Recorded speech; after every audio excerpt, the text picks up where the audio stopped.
And now, as Russia have declared a new capital for the region of Kherson, and after Ukraine took back the annexed city following Moscow's retreat, joining me in the studio to talk about all of this is political commentator and Russian expert Nana Armstrong.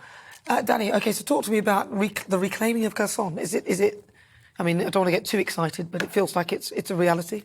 Yeah, of course. It's cautious optimism, I think, are the two buzzwords of this retreat. It's fully logical retreat, from the Russian forces. They couldn't really defend the slither of land that they had on the right bank of the Dnieper River.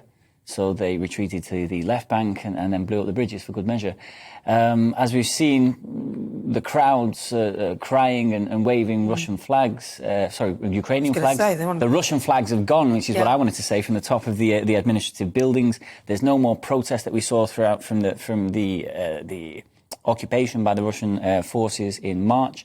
There's no more Russian forces dispersing these crowds with flashbangs and gunfire. So they've gone? It's absolutely gone. Last of the Russians have gone over the river. The city of Kherson is free. Russia does still occupy a large part of the Kherson region, so that's what we should be cautious about. Okay. What I would see now is Russian forces retreating and regrouping back to the Donetsk region.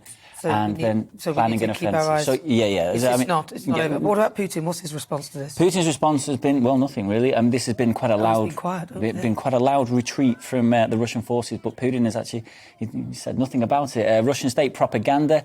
Of course, that's my field, having worked for the Russian state channel for quite some time. They're struggling to spin this one. They're really struggling to focus on the positives that are, like I said, the regrouping and relocation and biding their time for an offensive. But what we really need to be looking at now is the bigger picture and what Putin is going to do. Because after the Kharkiv debacle, there was annexation of the 4 regions and mobilization. So now we're just looking at his response, which... well, we'll see.